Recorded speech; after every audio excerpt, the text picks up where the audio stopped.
Assalamualaikum warahmatullahi wabarakatuh. Kita awali edisi kali ini kembali ya dari Komdis PSSI yang kembali panen cuy dengan mengeluarkan sanksi denda per tanggal 11 sampai 13 Oktober 2023. Tapi di sini kami nggak akan ngebahas semuanya ya, soalnya banyak banget, takutnya nanti kepanjangan ya. Tapi yang pasti di sini ada dari Liga 1, Liga 2 dan juga dari EPA juga ya.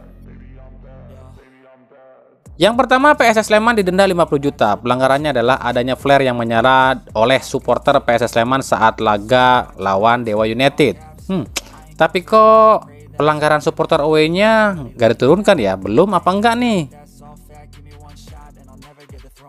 Yang kedua, Persita Tangerang didenda 50 juta. Pelanggarannya adalah adanya supporter Persita yang masuk ke lapangan dan mencabut tiang bendera pojok lapangan saat lawan Persik Kediri. Yang ketiga, Ahmad Agung dari Persik Kediri didenda 10 juta dan larangan tampil 2 pertandingan. Pelanggarannya adalah menendang bola ke arah pemain Persita Tangerang. Nah, kan gimana tuh kasus Gali Freitas yang juga nendang bola ke arah Maklok? Kok nggak ada dendanya sama Gali Freitas? Kenapa ketika pemain Persik Kediri lakukan hal serupa, ini didenda? Masih bilang kami jelekin Komdis mulu. Lah Komdisnya sendiri yang butut, kok bukan kami yang ngejelekin, tuh buktinya. Nah, itu yang di Liga 1 ya, sebenarnya sih masih ada, cuman belum diterbitkan katanya. Termasuk adanya supporter away di laga Persebaya versus Persib pun belum diturunkan. Nanti akan nyusul sih katanya, dan pasti panen lagi deh. Kemudian dari Liga 2 kita singkat aja ya. Ada Persipura Jayapura 25 juta. Panpel Gresik United 35 juta. Pemain PSDS Deli Serdang 12.500.000. Sriwijaya FC 10 juta dan masih banyak lainnya juga dari EVA. Intinya kalau kita total nih jumlah denda PSSI per tanggal 11 sampai 13 Oktober ini itu total semuanya sekitar 475 juta. Hampir setengah miliaran cuy. Panen terus ya. Entahlah, kami jadi males ngebahasnya, soalnya ya tahu sendirilah, klub-klubnya aja pada diem-diem baik, kagak ada yang mau komplain, bosen. Padahal jelas-jelas ya Komdis ini tuh nggak fair, tapi tetap aja pada ngajedog baik para klubnya, kata orang Sunda mah.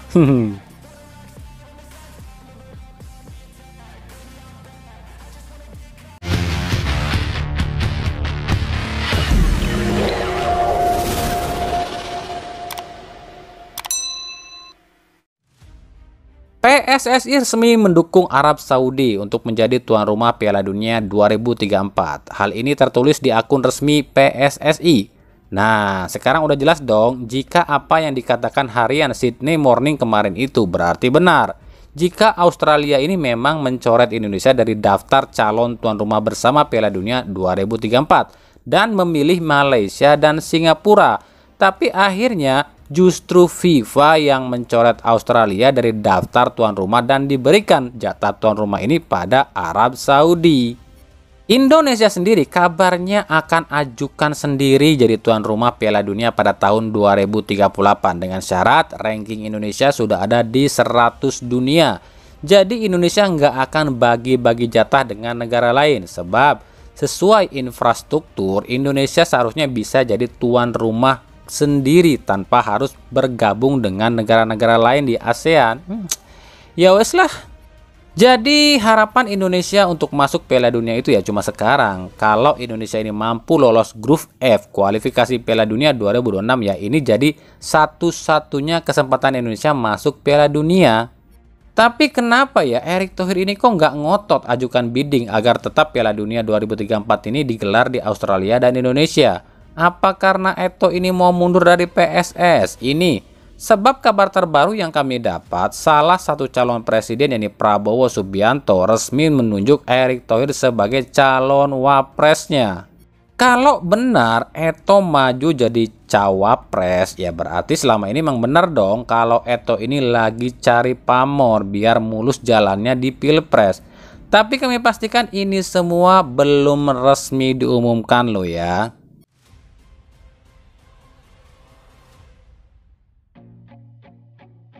Oke, kemarin kan udah bahas nih soal Dimas Derajat nih yang masih alot negosiasinya antara Persikabo dengan Persib Bandung. Nah, Bicara soal Dimas Derajat, Dimas adalah satu-satunya generasi timnas U19 di era Evan Dimas yang saat ini masih aktif di timnas. Dari 20 nama pemain timnas U19 yang juara di AFF 2013, pada kemana sih nama-nama ini? Nah, yuk kita akan cari tahu nih, di mana aja sih para pemain ex timnas U19 2013 ini? Yang pertama Raffi Murdianto, saat ini di Persipura di Liga 2. Lalu kedua ada Ruli Desrian tanpa klub. Yang ketiga Putu Gede Juni Antara, Persib Bandung Liga 1. Yang keempat Hansa Muyama Pranata, Persija Jakarta Liga 1. Yang kelima Syahrul Kurniawan, pensiun di usia 28 tahun dan jadi pedagang. Yang keenam Febri Gus Hendra, pensiun dan jadi polisi. Yang ketujuh Facu Rohman, Bayangkara FC Liga 1. Yang kedelapan Dimas Sumantri tanpa klub. Yang kesembilan Mahdi Albar, Nusantara United Liga 2. Yang ke-10 Hargianto, Bayangkara FC Liga 1. Yang ke-11 Zulfiandi tanpa klub. Yang ke-12 Hendra Sandi tanpa klub. Yang ke-13 Alkomar Tehu Pelasuri, Persiba Luwak Liga 3. Yang ke-14 Evan Dimas Darmono, Arema FC. Yang ke-15 Paulo Sitanggang, Rans Nusantara FC Liga 1. Yang ke-16 Ilhamuddin Armain, Malut United Liga 2. Yang ke-17 Maldini Pali tanpa klub dan jadi polisi. Yang ke-18 Dimas Derajat, Persikabo Liga 1. Yang ke-19 Muklis Hadining Saipuloh, pensiun dan jadi polisi. Dan yang ke-20 Dinan Javier, pensiun dan jualan soto. Nah, di sini jelas ya kenapa para pemain muda yang saat ini tuh banyak banget yang ikut akademi kepolisian. Sebab mereka ini berkaca pada para pendahulunya yang kesulitan setelah lepas dari klub atau tidak terpakai dari klub dan juga timnas. Pertanyaan kami adalah, kenapa para pemain berbakat ini bisa tak terpakai di klub saat ini? Padahal di tahun 2013 lalu mereka ini sungguh-sungguh luar biasa loh. Sebuah tanda tanya besar.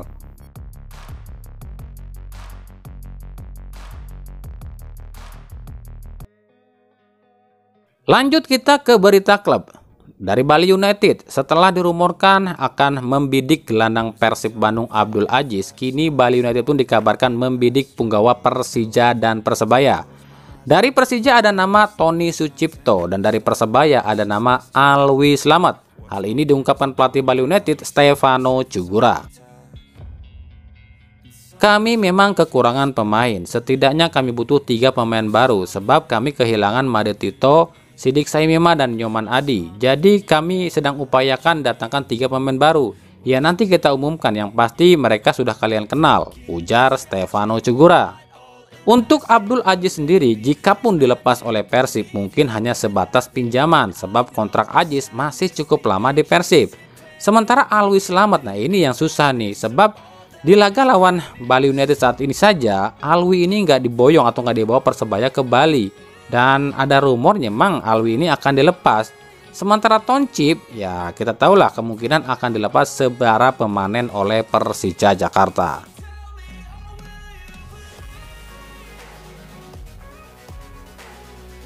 Di sisi lain, pihak Persebaya pun akhirnya merespon soal rumor Bali United yang membidik Alwi Slamet. Menurut manajer Persebaya Yahya Al-Katiri, memang benar ada sejumlah klub yang mengajukan tawaran pada Persebaya soal Alwi Slamet. Tapi Yahya mengatakan tak ada nama Bali United dan soal dilepas atau tidak ini belum dipastikan. Ya kan saya sudah bilang, jangan dulu bicarakan soal rumor transfer pemain, tunggu waktunya. Dan kalaupun ditanya soal Alwi, ya emang saya jawab benar ada yang meminati. Tapi belum ada yang dari Bali United, ada dari 2 tim yang memang dekat dengan Persebaya, ujar Yahya Al-Katiri.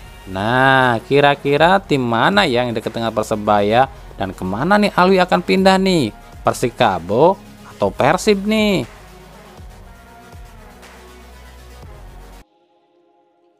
Dari Persib Bandung, jelang melawan Borneo FC di pekan ke-16, pelatih Persib Bandung Boyan Hodak memastikan akan mencoret beberapa pemain seperti Febri Haryadi yang belum pulih 100%, ada Zalnando yang masih berkutat dengan cedera, Reki Rahayu yang cedera, Rahmat Irianto yang akumulasi, dan Edo Febriansyah yang juga cedera. Sementara Daisuke Sato pun belum tampak hadir di Bandung usai kembali ke timnas Filipina dalam laga FIFA Match kemarin. Nah, untuk Edo Febriansyah sendiri sih ini masih ragu nih.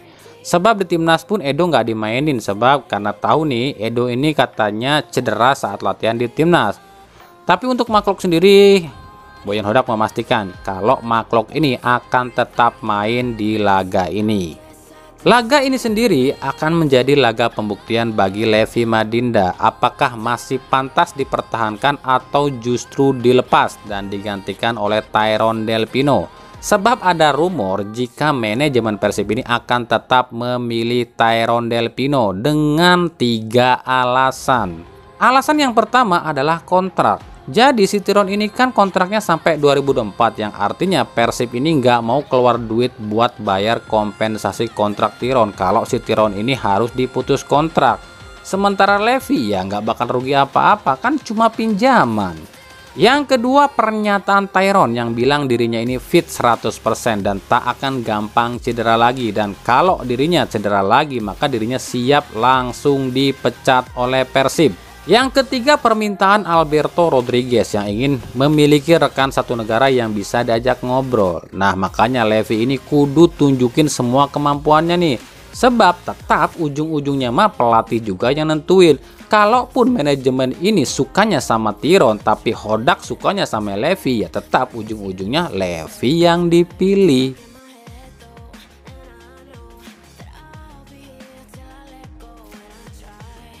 Sementara di kubu Borneo FC sendiri, 3 pemain yang diragukan tampil adalah Kei Hirose, Diego Michel, dan Felipe Cadenazi.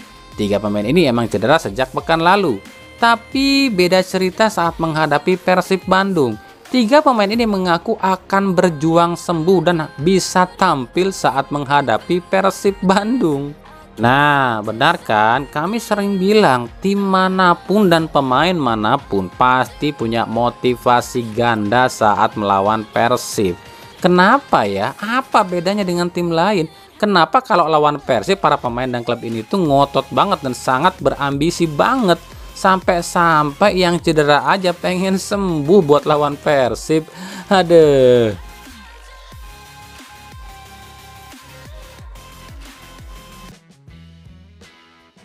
Persija Jakarta kabarnya resmi membidik penyerang timnas Malaysia yang kini main di klub Pahang FC, Sergio Aguero.